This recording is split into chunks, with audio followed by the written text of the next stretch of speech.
But first, this morning, we got the first jobs and unemployment numbers since President Trump announced his sweeping international tariffs exactly 1 month ago.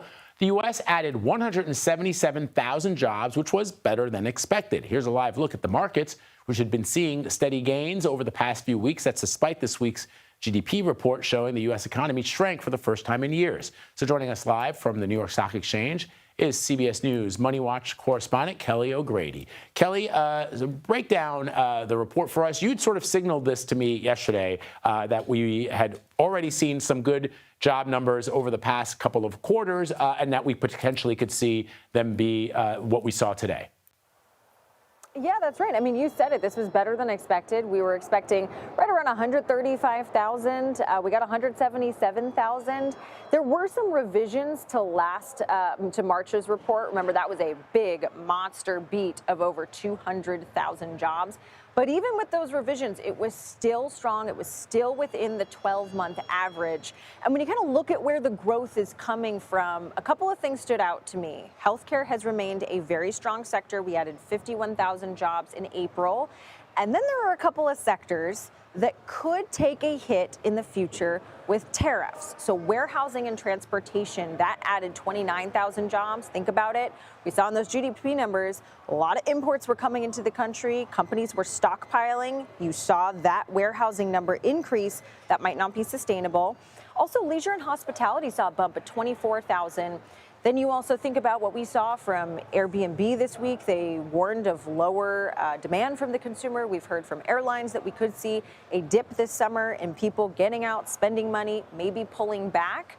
And then, of course, the other couple things that we always look for, manufacturing down 1,000 jobs. And then remember those Doge layoffs? Some of them are showing up in this report. The government actually lost 9,000 jobs, which tracks. Remember, though, we're going to see that kind of trickle over the next few months. Those folks that took severance, that took deferred layoffs, they don't show up in this report. Overall, though, Vlad, I mean, the market's up right now. Investors are, I think, breathing a little bit of a sigh of relief that we still have a strong labor market.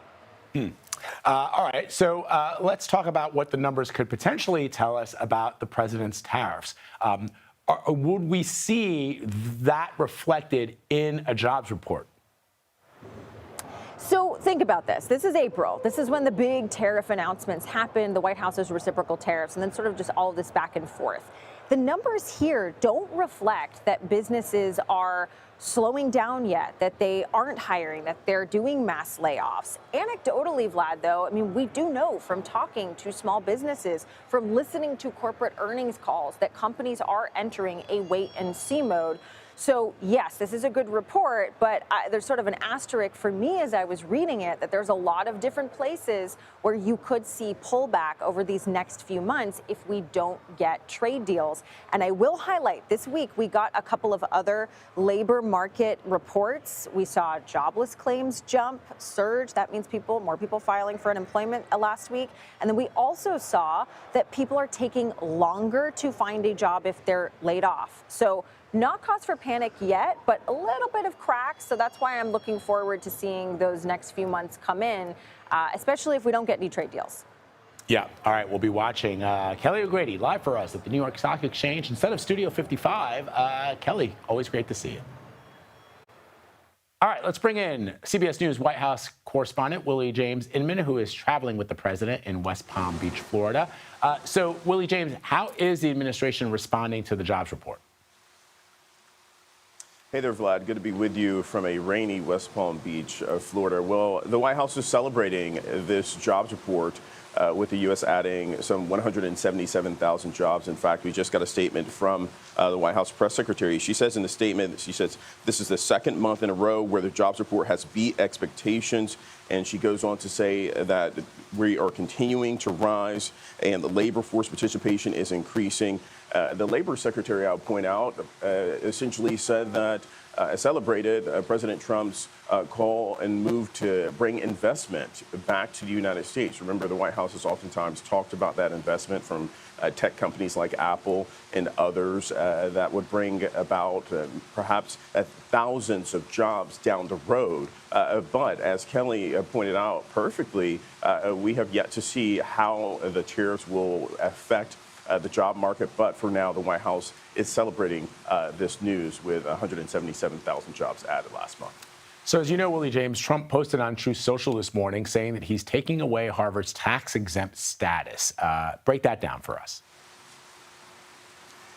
Yeah, that's right. This is something that has been floated for the past several weeks. Remember, there's been this back and forth, this spat between Harvard and the administration. In fact, the administration taking away some of the funding for Harvard and then Harvard suing to fight against that. We do have, of course, the president's statement there, but we also have the statement from Harvard pointing out that there's no legal basis for this move to take the tax-exempt status of this university, which benefits thousands of students.